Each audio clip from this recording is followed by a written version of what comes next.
Super Bowl edition. Okay, so I'm decked out. We're going for the Chiefs for me and one of my sons.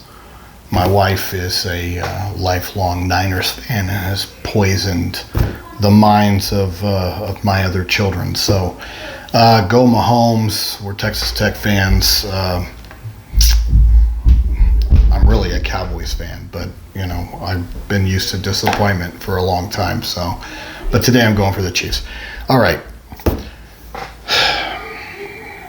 You know, transition to high school.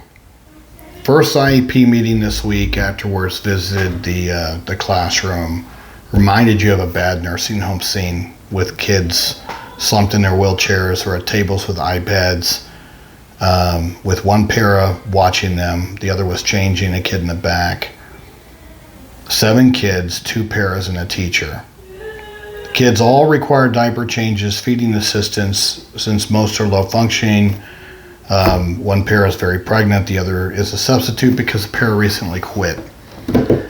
Now, what is the law for a student to teacher to para ratio for severely disabled kids? You're in Virginia. I don't know what ended up working out with this. Your son is the highest functioning kid in the class. Let me go ahead and I'm going to go ahead and cut and paste, you know, what what the very vague Virginia regulations are, and that's similar to most states. It's going to be very vague because the federal law allows for that ambiguity to a degree. Now, it does cap the number of students, let's say for related service personnel and for special ed teachers. You will find a definite number of how many kids can be on their caseload. All right. But I've talked to enough speech language pathologists and other related service providers and special ed teachers, and I know that that's not the reality. I know that what they're asked to do is not necessarily what those caps are, but in this situation, I'll go ahead and answer it. It is going to be based upon the child's individualized need.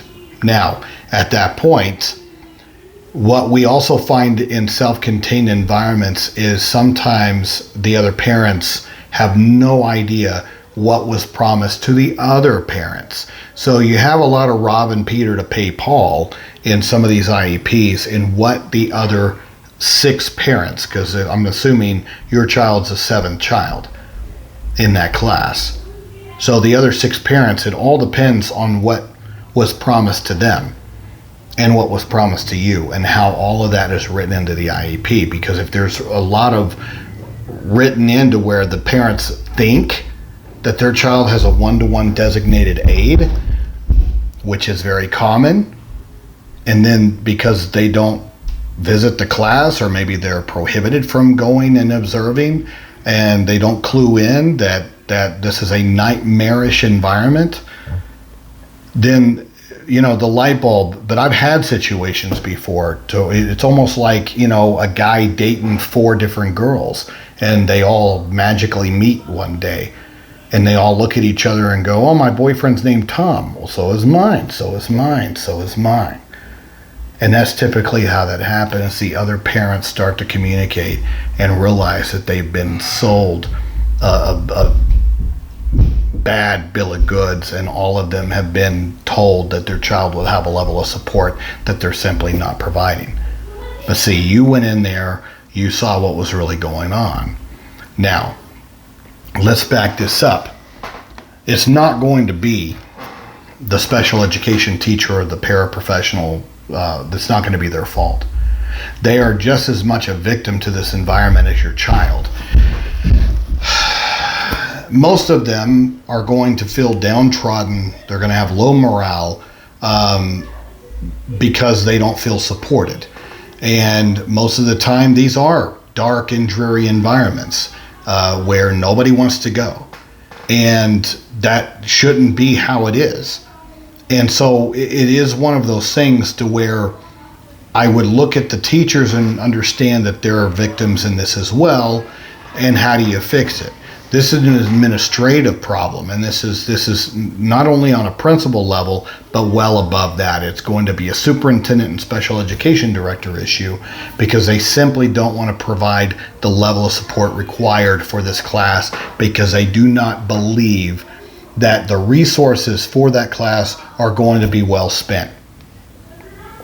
They would rather spend money on football uniforms than to devote the level of support really needed for this class.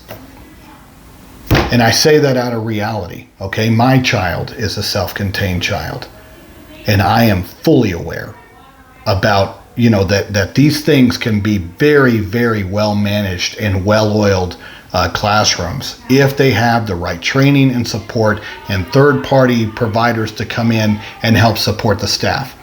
They can work. But they've got to have the commitment, and they've got to have the support of the administration above them.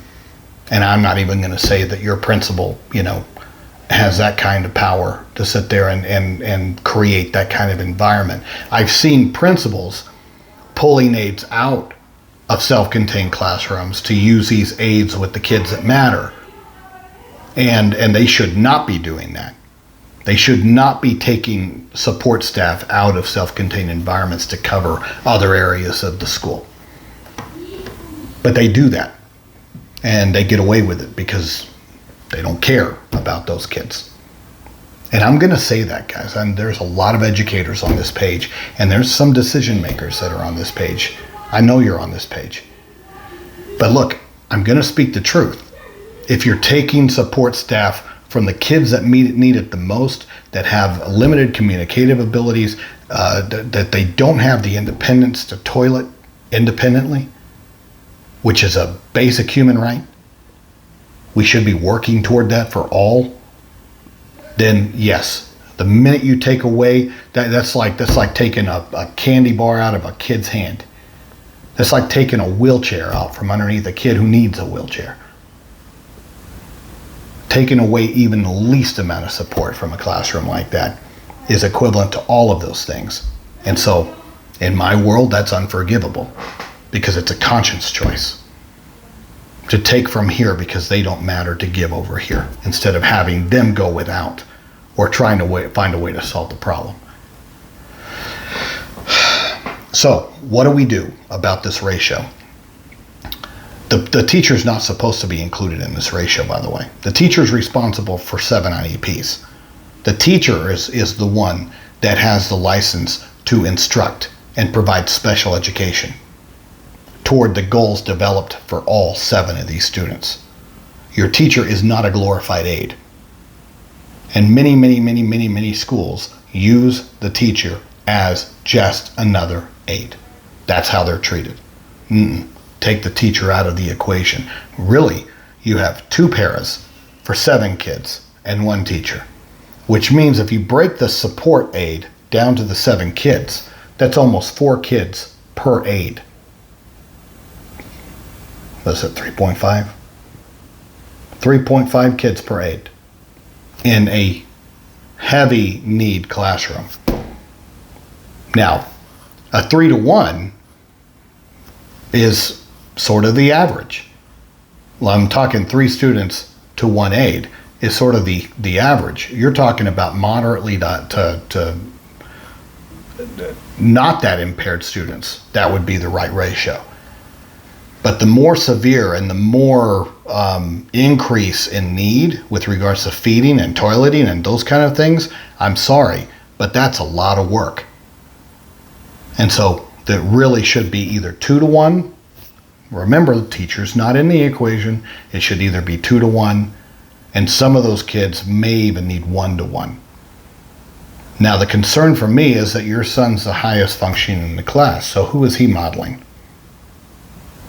He should have some general education exposure, and when he goes out to general education, he should have his own aide to support him in those environments. And he shouldn't be going there with 2 or 3 other kids. He should have an aide to support him in these environments so that he can have the benefit as well of neurotypical general education peers. All the students in that class should. And what we end up finding out as well is that they're eating their meals in here, they're doing everything in here. And they're even having their PE time completely separate from this, so they're having no general education exposure whatsoever. No access to the general curriculum. And, I don't know of a student whose LRE is 0. There should be some interaction with general education, neurotypical peers, for the benefit of both sides, guys. See, we're trying not to create a-holes on the general education side, but if they're never exposed to our kids, then why do you think that we continue to get these looks when we take our kids out in public? As though we're there, as though these kids are at the zoo for the first time. Because they have never seen kids like ours, because they keep them, huddled in the back and away from everyone else. These are all problems that need to be solved. And it falls upon you to change it. And that requires meetings, and that does require also trying to talk to the other 6 parents, find out what was promised there. But I wouldn't go to the principal. This is a problem way above them. You need at least one more aide in there for the level of need that's in there. At least one more. And if they try to include that teacher, shame on them. Your teacher's in charge of all 7 IEPs and is not a glorified aide. And you need to fight for your teacher just as hard as you're fighting for that other aide.